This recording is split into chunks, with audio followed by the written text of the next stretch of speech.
When I told you about the bat before, I said that the first guy I gave it to after I finally built one of these was a baseball player.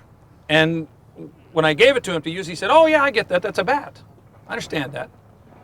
So I said, "Let me hit one." So he hit one, and the first one he hit it, and it went out to the right and did this, just pretty much like this.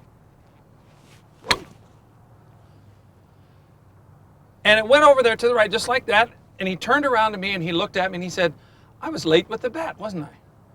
And I said, "Yeah, yes, yeah, you were late. Yeah, you were late with the bat." He said, "Okay, watch this." And so he then proceeded to hit the next one. He said, "I'll get the bat around a little sooner this time. I'll make the bat come around and hit it up the middle." But he overdid it, and he got the bat around too soon, and it went to the left, like this one. And he hit it over there. Yeah, exactly. Yeah. Now, after that, he figured out in one shot, really, well, two shots, but after he'd made his first attempt at adjusting, the second one was dead on the nose when he hit it right up the middle. All right. Nice shot. Yeah. So the idea then is that this bat is made so that you can hit home runs, and it's also made so you can hit home runs far and straight, not just far. But that's just the beginning. Now that shows that if I was late with the bat, where would the ball go? Right field, if you're a right-hander. If I'm a left-handed batter, it's the opposite, but the concept is still the same. But if I'm late with the bat, the ball goes to the right. If I'm early with the bat, the ball goes left. If I'm about right, now I'm not talking about perfection, because it's not about perfection. It's about, can I get it about right and hit it right up the middle? And I can, because there is room out there for that. And what happens by giving yourself a sense of skill development rather than perfection, you're going to be able to hit the ball much closer to perfect than you ever thought you could. Now that we've covered all of the issues about why the club does what it does to the ball, it's now time to get very specific about how you're going to use the club face to hit home runs so that you can hit the ball really long and really straight without any effort. The biggest mystery in golf has always been distance with no effort. And the idea is that if someone can do it, then another person can do it, of course, and if you knew what they knew, you could do it too. And so the idea of this particular segment is going to be demystifying the parts of the tool that you're going to use to make them work for you. And the first fundamental that we're going to talk about is that you have to take control of the end of the club. It doesn't do what it does because it has any brains. It can't happen that way. You have to take control of the end of the club. And to that end, you hold on to the part that's got the rubber end, you hit it with the part that's got the metallic end, and it's a great marriage. And to the end of saying you're going to hold on to the rubber end, how are you going to hold the club? The grip has been talked about for decades and decades and centuries in golf, and the fact is there are lots of ways to hold the club. So it doesn't really matter if you can hold on to the club in some way. We can figure out a way to use this end of the club, the end that you're going to use to hit the home run. We can figure out a way for you to do that. Now, the basic ideas of the golf club in terms of the grip have been around a 10-finger grip, an overlapping grip, or an interlocking grip. If you like one of those, in fact, I start a lot of my students, the beginning players, with a 10-finger grip because it's simpler. So don't be afraid to do one or the other of the three. There's no substantive difference. Now, the second issue is what's known as a weak, neutral, or a strong grip. Now, a weak grip for a right-handed player would find the left hand in a position so that it was turned counterclockwise to the left, and the thumb would be up on top of the grip in this fashion. And a strong grip would find the hand turned clockwise to the right, so the thumb was behind the shaft, and the neutral grip would be somewhere in between. Well, now we're going to take a look at a club and really understand how the club face opens and closes in order to hit the home run. Now, the little home run that you hit with the face of the club is the same home run that you hit with the little bat. And so the face of the club is your home run hitter. Now, in order to hit the little home run with the face of the club, which is what we've been talking about, you have to know how to make the home run happen. In order to do that, you have to rotate the shaft, what's known as axially rotated, which means you rotate the shaft around its own axis. And if you're a right-handed player, then you would have to do it clockwise to open the face, counterclockwise to close the face. Now, how do you connect that to your hands? Well, it's very important to understand that because of the way the wrist is built, at one point in this process, you will notice that the shaft is fairly parallel to your forearm. And during that time, the only thing that will rotate it clockwise from the perspective of the butt of the club here is what's known as pronation of my left hand. If my right hand is on it, it would be supination. So I have to make the club open this way. That's the only way I can open it. However, if I bring it back to neutral with the toe up, and I cock the shaft up this way, which is the position it's in during the backswing and the downswing, which is to say the shaft is perpendicular to my forearm. In that position, the only way when I rotate the shaft clockwise that I can make the face open is if my knuckles of my left hand go back toward where my wristwatch would be, and that's called dorsiflexion, but in golf terms, it's called cupping the left wrist. And so the only way that I can make sure the face is open once the club is up in this position that it's in through the backswing and the downswing is not to pronate, which would take me in this position, but simply to cup the left wrist and make the face get into that open position. So you see now that if you understand that in order to hit the home run, the club face has to be in an open position so that you can rotate the face and hit the little home run, making the end of the bat go faster than the handle of the bat. Now you have to understand, how can I make that club go open and then to closed? It all comes from this axial rotation of the shaft, which is clockwise for the right-handed player to open, counterclockwise for the right-handed player when you want to close it. And that will never change.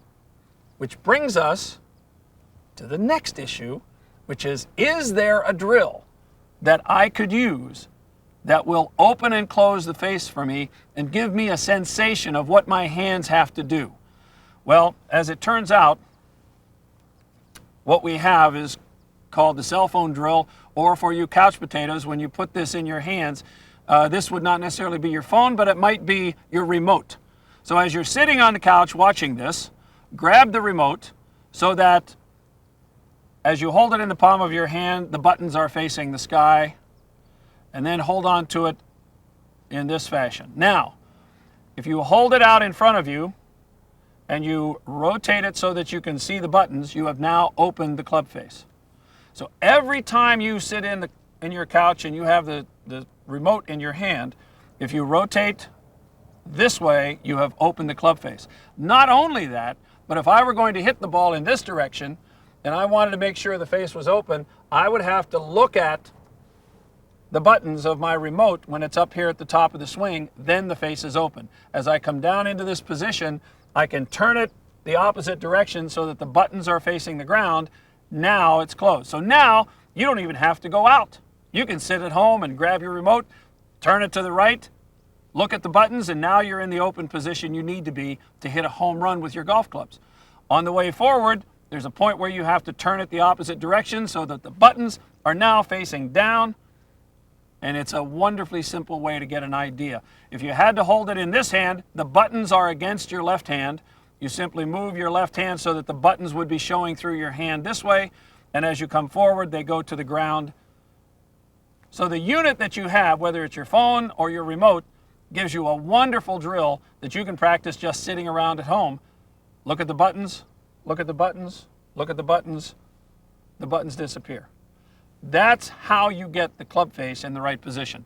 And certainly when you're playing golf, I don't want you to be watching your hand going back. That would be like watching the hammer when you pound a nail. It doesn't make sense. But what does happen is you have to take this thing and make sure you get the sense of having the buttons face you all the time during the backswing. And for those of you that have problems hooking the ball, this will be a godsend. You will absolutely be able to take the club and maybe for the first time in your life, get the club open enough so you can hit a home run with a full release of the club face and not be bothered by the duck hook.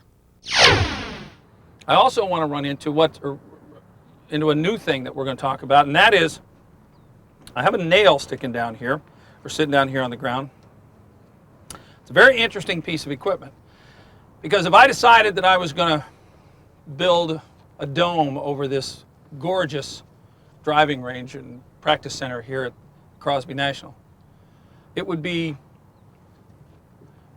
a sacrilege, quite honestly. But if I did that, we'd be able to have to put walls up all around here, and we'd have a dome, and then we'd never be bothered by those 2 or 3 days a year of bad weather that we get here. Frankly, I'm tired of it.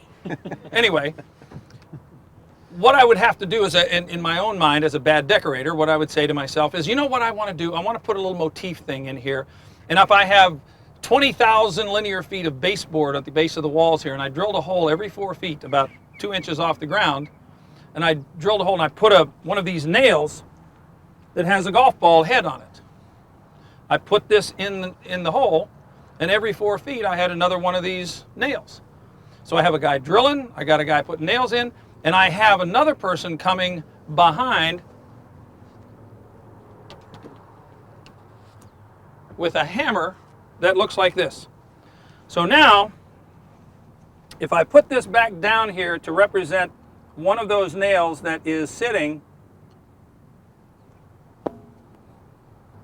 there we go. Now if I put that down there so that I can beat the nail with this hammer, how much golf do I have to know to do that job? None. I don't have to know any golf to walk up with this hammer that looks like this and pound on the back side of the nail and drive it into the wall, do I? Now the interesting thing about this nail, and I've been using this nail for a very, very long time. The interesting thing about the nail is it's easy to do. It's so easy to do that no one needs instruction on how to do it. And one of the problems I had for a long time was understanding why this was so easy when I had it sitting there as a nail, and why it was so difficult for people when it was just sitting here with no nail in it. Because those are 2 golf balls. The only difference between those 2 golf balls is one of them has a nail sticking out of it. So if I've got the nail sticking out of it, it's really easy.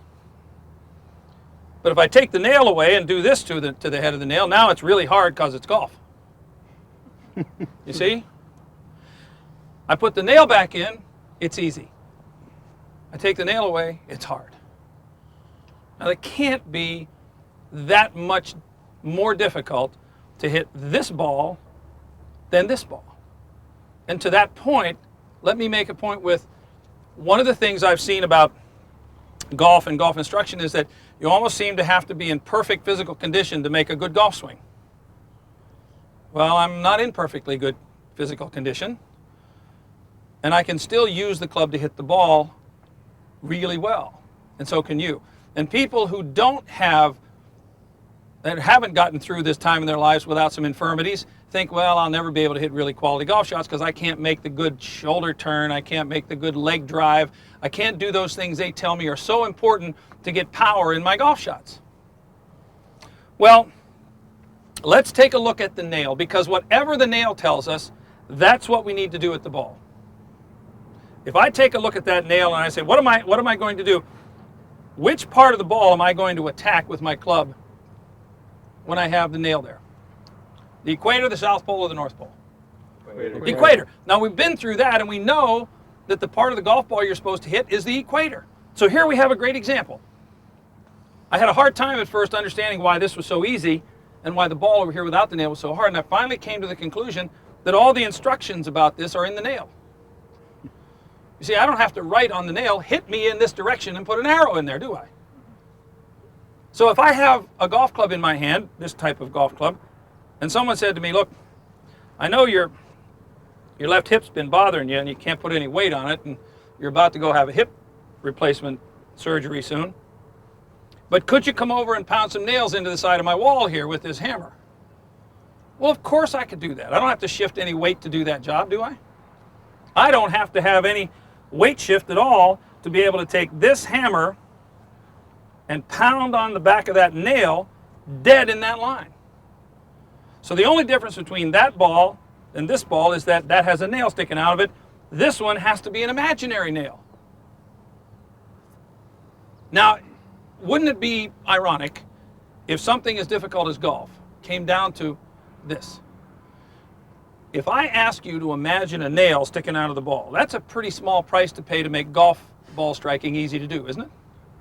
Absolutely. Considering the other things you'd be willing to do to hit a great golf shot.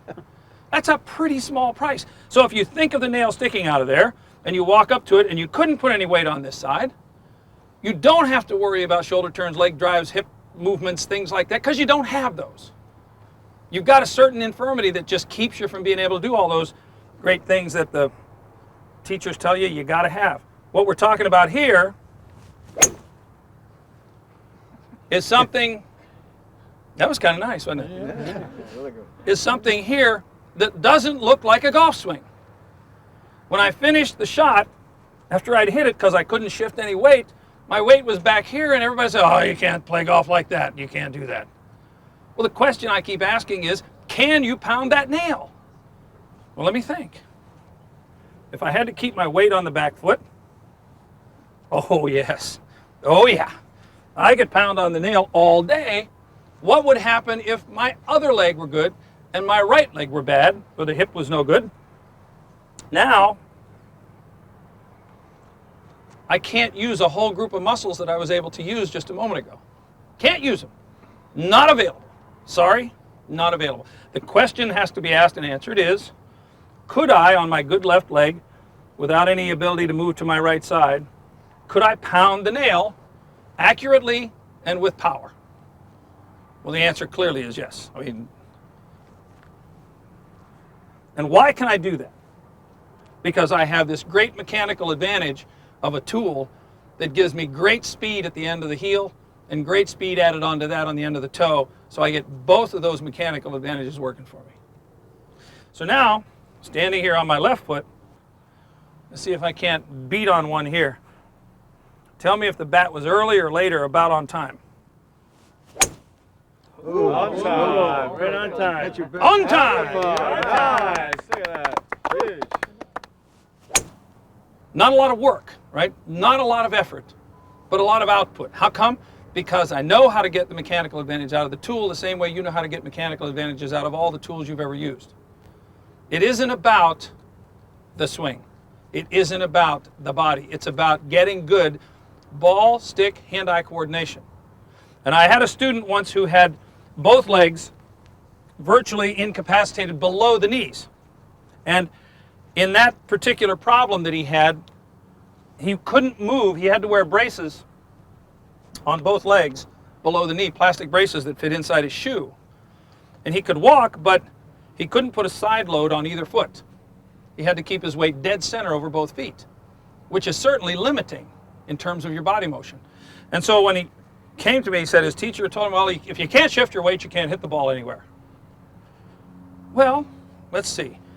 If I had to walk over here, stand centered on both feet, so I couldn't do any of these things and turn, the question I have to answer is, could I deliver a really good solid blow to the back of the nail and pound nails today, even though my legs don't work very well? And the answer, of course, is yes. So here was this fellow standing there, finally getting the sense that if I beat on the back of the nail, Oh, nice shot. yeah, That's your best one. Wow. good one. And not much shoulder, there were no legs. And if I don't have the legs and the hip and the shoulder, how can I hit good quality shots? It's because I have a transmission that works. I don't want to have a great engine and a horrible transmission, because I could have a 700 horsepower engine. If I don't get anything to the wheels, it doesn't matter. And in this case, if I don't transmit to the ball the right kinds of things with this club head, it doesn't matter what my swing is. It doesn't matter if I have great speed. It just doesn't matter. But if I have a great transmission, and how do I know how to do this? Well, it's all pretty simple. If I use some face tape, hit the ball with the find out where I'm hitting it on the club face, and work to the point where I can hit it in my groupings, have it on the center of the club face, I can drive the ball forward. I can drive the ball forward and figure out using my what? Eye-hand coordination. I can use my eye-hand coordination to figure out how to do this. Always at a moderate pace. Always at a moderate pace. So when I start out hitting the shots at a moderate pace, Wow. Nice shot. Good shot. figuring out where the club is, because at that speed, my hands can understand, in terms of sensory or proprioception, where the club is in space. When I swing at my speed limit, I can't make those fine adjustments. So just like all motor learning, I have to learn it at a moderate pace first. Drive the nail at a speed that you know you can, over and over again, you know you can accomplish. And now you have the ability to do, I think, to do what everybody wants in golf, distance with no effort. The great mystery in golf. We all feel like we can hit the 30-foot putt, the 12-foot downhill slider. We've all made those. We've all chipped in from the bunker. We've all hit some shots over the tree and landed on and ended up close to the hole. But you haven't hit that long shot with no effort. That's the great mystery. And when you watch the greatest players in the world, what they're good at is using the final lever of the club. This is the home run hitter. Don't take it out of the equation. Add it to the equation. Understand how to use it. Go ahead and use the face to hit the home run. Then you don't have to swing the shaft all that hard, which is really nice when I get to my age. I don't have to move the shaft so fast. And I never had a lot of speed anyway, but I have this wonderful tool. So now I can take the club and beat on the side of the ball. Great shot. Great shot. And so can you. One of the things that I've noticed over the years with my students is that they really lose the idea of where the club head is when the club head gets above the grip or above the handle. They understand how to open and close the club face when it's below the handle. If you look at the address position and put the club down there, everyone, if I say open the face, they do this and they open the club face. When they cock the club up into this position, and I ask them to open the club face, invariably they close the club face, trying to think that somehow the face of the club sits in this position on the hand, and as they want to open the face, they want their right palm to come back this way, as though you're going to smack somebody and hit somebody like that. Well, the fact is the club doesn't sit this way. The club sits this way in your hand. If I have it in my hand and I drag it across here, that's how the club sits. So by keeping my fingers back this way really doesn't open the club face. So you have to understand, we went through this why the club is in that position on your hand and why it's important to understand that. But the fact is, once it gets above my hands, I lose the sense about where the club face really is and what makes it open. So it's desperately important for you, very important for you, to understand that the telephone idea, the cell phone, and the remote drill where you take the face and point the buttons of the phone at you as you take it back and bring it down, that's what opens the club face as you take it back. So now I could open my hand, hold my cell phone or my remote, and the club face is in a perfectly open position so that I can now do what I need to do on the forward swing, which is rotate from below the elbow only, the hands in this fashion, which is called pronation of the right hand, supination of the left hand. And now, by having an idea about how to get the face really open, it's really in a great open position I can hit the home run with. Now, coming down into the hitting position, all I have to do to hit my home run is rotate the palm this way. It's only below the elbow that it needs to happen. You don't need the upper arm to help. You don't need your shoulder to turn it.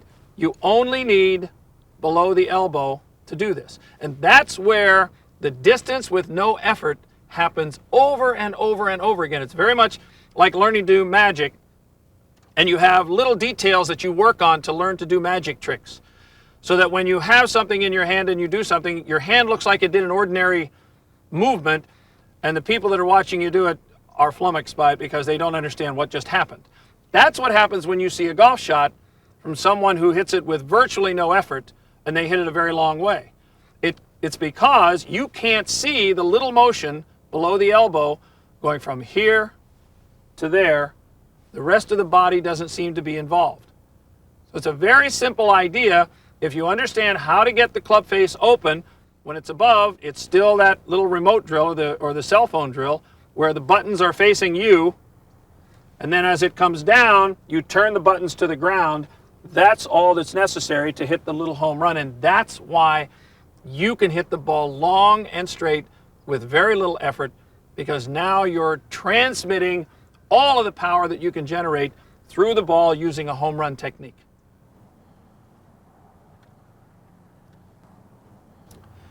Well, now, over the years, people have asked me what my position is on where the ball position is, and where does the ball belong in your stance? Well, let me make one thing very clear.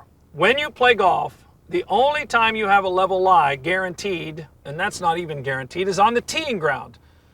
If you played some of the golf courses I've played around the world, sometimes the tees aren't so level. So the idea is that the only place you ever get a fairly level lie is on the teeing ground. After that, the ball is above your feet or below your feet. The left foot is higher than the right, and the right foot is higher than the left, and there may be any combination of those always that you face, which means that you're going to have to be more improvisational about how to make the club get to the ball, given what the golf course allows you. But in general, let me say these things about ball position. If you play the ball to the front side of your stance, toward your front foot, the shots will be higher. If you play the ball at the back of your stance, they will be lower. And the reason is because you can't take as much loft off the club at impact when you're using the club correctly when the ball is in the front part of your stance. You will have more effective loft. You still have to hit the ball, the downward blow, with the face open, hitting the home run on the way down, whether you have the ball placed in the front of your stance, the middle of your stance, or the back of your stance. But because there's not as much effective loft when you play the ball forward, your shots will be higher. If you play the ball at the back side of your stance, near the back foot, I don't care what club it is even, it doesn't matter whether it's a wedge or a 7-iron or a 2-iron for that matter. It's possible to de-loft the club a significant amount more because the ball's in the back part of your stance, and it's easier for your hands to be ahead by your left leg and have the club effectively more de-lofted. Therefore, you will hit the ball lower. Generally, the middle height for you is going to come from the middle of your stance. In every case, it's still your responsibility to apply the club face to the ball correctly, regardless of where it sits in your stance. So the ball positions, forward in the stance, hits it higher, back in the stance, hits it lower, middle of the stance, hits the middle height.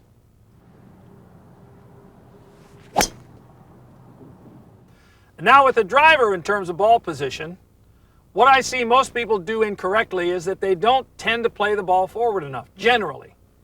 And the reason that's an important issue is because when you take a look at a golf club that's a driver, the face of the club is actually sitting in front of the center line of the shaft, whereas your iron is sitting back of the center line of the shaft, which means that the face of your driver arrives at the ball sooner in the same timing sequence as the iron does.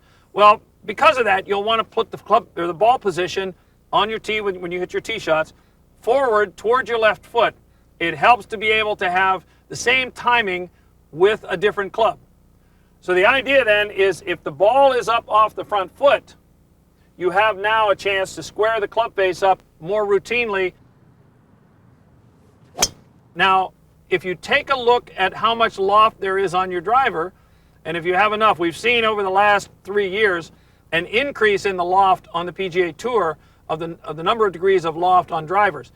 3 years ago, people were playing with 5.5, 6.5, and 7.5. Now we see 8.5, 9.5, and 10.5 because people need to launch the ball higher to hit the ball farther.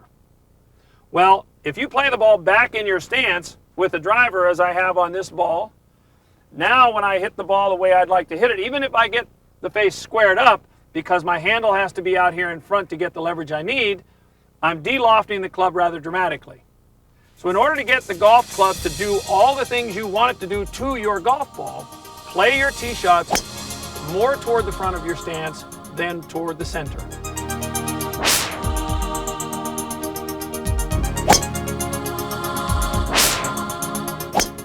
This is about skill development, not about perfection. The interesting thing is that if you hit the ball with the club exactly square to where you want the ball to go when you first touch the ball will end up left and hooking. So the square face at impact is at best a naive idea. In general, when you hit the ball with a club face, the ball and the club, when they first meet, begin to deform the ball. The ball flattens on the club face, and during that flattening process, the toe of the club is moving around the heel, and as that happens, it's putting a hook torque or a hook spin on the ball.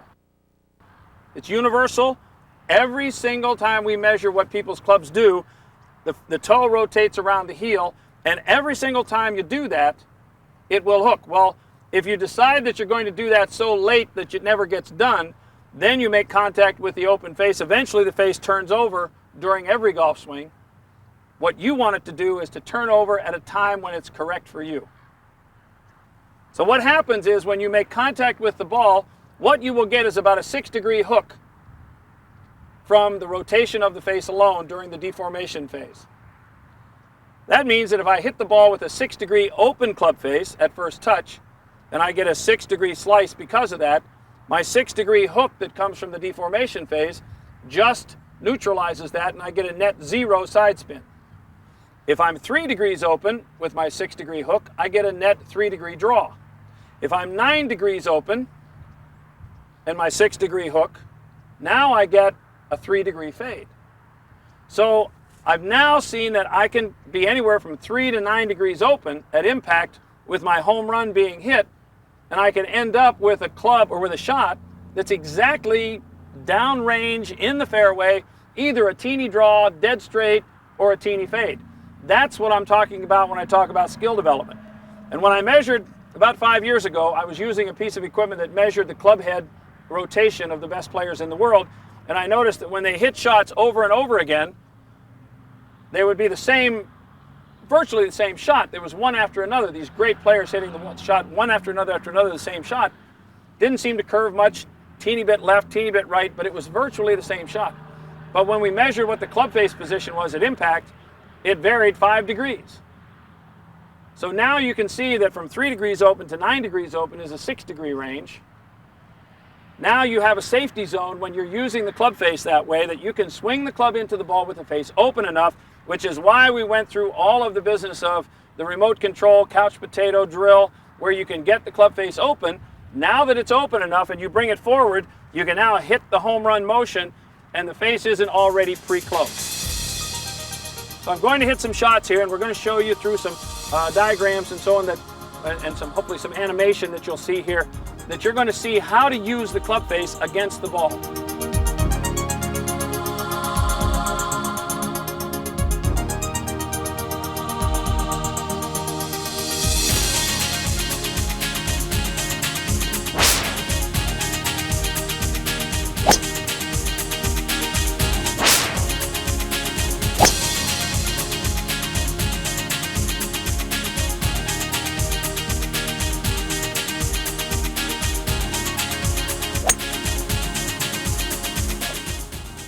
Try it, it works, I promise.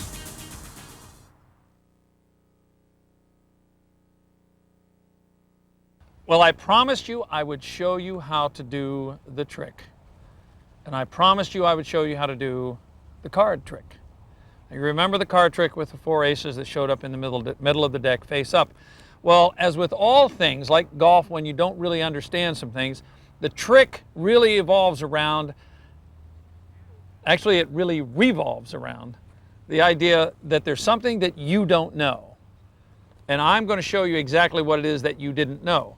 What I didn't show you when I showed you the cards in the beginning of this trick was I showed you there's a mixed up deck, and in fact it is. What I did not show you was that the 4 aces were on the top of the deck. So there are the 4 aces on the top of the deck. 1, 2, 3, 4. 4 aces on top of the deck. Now, I begin by saying there are several ways you can shuffle the cards. One is called the riffle shuffle, where you take the cards and do that and leave the 4 cards on top of the deck. So the 4 cards are still on top. I left them on top during the riffle shuffle by leaving them last during the shuffle. The next shuffle is the overhand shuffle, and I take them off one at a time and move them to the bottom. And I don't just take 4, I take 5 or 6 or 7 or 8 or 9 or 10, and then from that point on, I mix them up, and it certainly looks like I've mixed up the deck even more, except that now what I've done is I've put all 4 aces on the bottom of the deck. Now, the drunk shuffle, which looks very messy, is not really all that messy. If I do it in a really neat way, you'll see almost how it's done. I deal a group of cards into this hand, and then I turn these 2 cards back to back, and I create another pile going in the opposite direction. Then I flip them back over and I add to that first group face down a little more. Then I flip them back over and add to the group face down a little more, and I'm simply piling cards in there, making 2 stacks going in opposite directions. Then I bring it back on top as I started, and I go find those bottom 4 cards and I put them on the face-up deck. So now the organization of the deck is like so. The bottom half is all face down. The top half is all face up except for the 4 aces on top of the deck, and they are face down. So if I can get the top half of the cards flipped over this way, the card trick is over. It's done. So the way I do that is I say, oh, I've got them so messed up. That's all part of selling the trick. I've got them so messed up. I've got some that are back to front. I've got some that are front to back. And I've even got some, and I go to those 2 cards that were back to back. And usually when you play with cards, you get a bow in them, and you can see where the 2 back to back cards are. So I go to those 2 that are back to back, and instead of doing this and putting it back this way, I bring them up 180 degrees, and then I just slide them back in this way. And there I have the trick with all the cards face down except for those 4 cards in the middle of the deck face up, and they're 4 aces. I want to thank everybody for being involved in this. I'd like to thank you golfers out there who have decided that you're going to make your life in golf a lot more fun.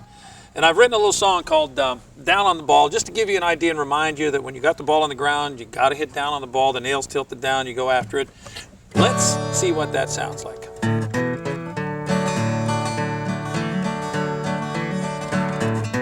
Down on the ball, you got to hit down on the ball. If you want it to go up, you got to hit down on the ball.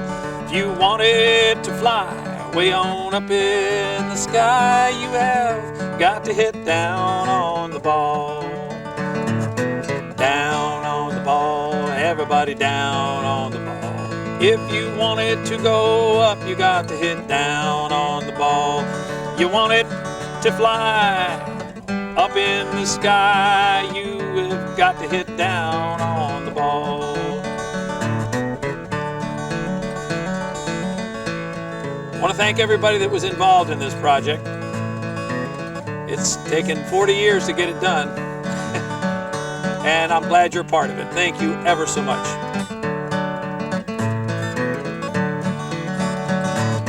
Down on the ball, you got to hit down on the ball. If you want it to go up, you got to hit down on the ball.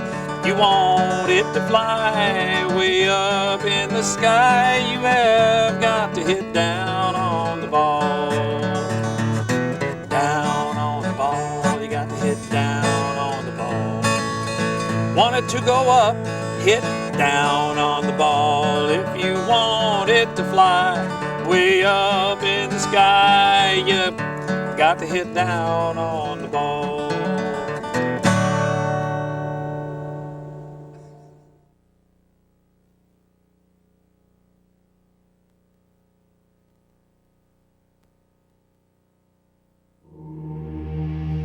The Golf Agency.